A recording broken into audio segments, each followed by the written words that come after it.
نحمده ونصلي على رسوله الكريم اما بعد فاعوذ بالله من الشيطان الرجيم بسم الله الرحمن الرحيم. راځو د 99 topics English کتاب 99 English topics څخه څلورم درس چې هغه 5 pillars of Islam دي دا غلولو ریډینګ برخه کې عموما موضوعات متن ولو نو 5 pillars of Islam د اسلام 5 بناوي Muslims follow 5 basic pillars. Muslims معنا مسلمانان دغه خپل ژوند کې 15 اساسي بناوي د کوي تعقیبوي that are essential to their faith کوم چې د دوی د ژوند د دوی د عقیدې لپاره essential معنا ضروري their faith معنا د دوی د عقیدې لپاره ضروري دي. These includes د چې عبارت دي دا عبارت دي شهادت د شهادت د کلمې څخه creed چې په انګلیسي کې ورته creed ویل کېږي کلمه صحیح کلمه هم ورته وایي to declare one's faith in Allah or God and believe in Muhammad peace be upon him دا کلمه داسې شی ده to declare چې واضح کوي one's faith د یو چا عقیده in Allah د الله په اړه and believe in Muhammad او د باور پر محمد صلی الله علیه وسلم. صلات دوهم رکن یا دوهم اساسي بنا چې ده فریر صلات یا فریر لمانځه ته ویل کېږي. to pray 5 times a day 5 وخت لمونځ به کوي په ورځ کې at dawn noon afternoon sunset and evening په سهار کې یعنی د سهار په سپېدو کې نون غرمه یا ماپښین کې afternoon مازدیګر کې sunset ماښام and evening او په ماښام کې ماخستن کې صحیح دون و سهار ته ویل کېږي سهار سپېدو ته ویل کېږي نون و غرمې ته ویل کېږي او afternoon ماپښین ته یا مازدیګر ته ویل کېږي sunset او ماښام ته ویل کېږي او evening ماخستن ته ویل کېږي. دریم شی زکات دی زکات یا علم to give to those in need هغه چاته صدقه ورکول څوک چې په ضرورت کې یا پیسې ورکول دا هغه څوک چې خپل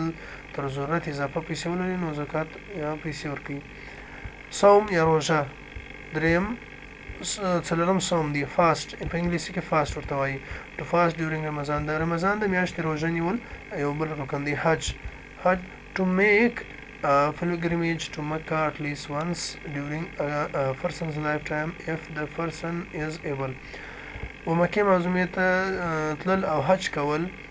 د یو چا د ژوند په ټول ژوند کې یو ځل که چیرې د قابلیت ولري. to make a pilgrimage حج کول to Mecca په مکه کې at least once during a person's life یو څوک د خپل ټول ژوند کې یو وار if the person is able که چیرې دا شخص د دې قابل وي. if we follow these pillars in our life که چیرې موږ دغه 5 بناوي په خپل ژوند کې عملي کو یا پالو کو یا تعقیب کو نو then we will have bright future نو به موږ روښانه آینده ولرو because they are very important ځکه چې دوی ډېر ضروري دي and if we don't follow them که چیرې دغه 5 بناوي نه کو عملي we will have more problems موږ به نور مشکلات ولرو in our life زموږ په ژوند کې then after here یعنی تر دې ژوند وروسته هم کېدلی شي مشکلات ولرو. after here معنا قیامت په انګلیسي کې هم قیامت ورته ویلی شي ځکه چې دا ځینې دغه چې دي دا ثابت دي. راځو د دې ریډینګ برخې وکابلري ته په وکابلري کې موږ دغه څو لغاتونه لرو چې مسلمز معنا مسلمانان اس کزینیسته کې یو مسلمان ته ویل کېږي او فیلر یا رکن فیلرز معنا ارکان فیلر معنا رکن یا بنا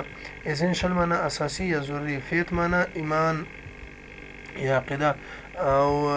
انکلود معنا شامل یا شاملول او ډیکلیر معنا اعلانول یا څرګندول او ګوډ معنا خدای بلیف معنا باور عقیده یا ایمان خپل پرې معنا لمونځ کول یا لمونځ او دعا کول ډې معنا ورځ پیلګریمیج معنا حج سنسټ معنا ماښام یا لمر پرېوتل ایونینګ معنا ماښام ماخستن او ګیو معنا ورکول نید معنا ضرورت یا اړتیا او ډیورینګ معنا په جریان کې یا د هغه شي په دغه کې په د رمضان په وجود کې سړي فلیګریمیج معنا حج دلته دوه راغلي دي فرسن معنا شخص برایټ معنا روشانه او امپورټنت معنا ضروري نو دا ځینې لغاتونه چې د دې سبق په دغه کې د ریډینګ په برخه کې راغلي وو السلام علیکم خدای دې وکړي چې تاسو استفاده ځینې وکړي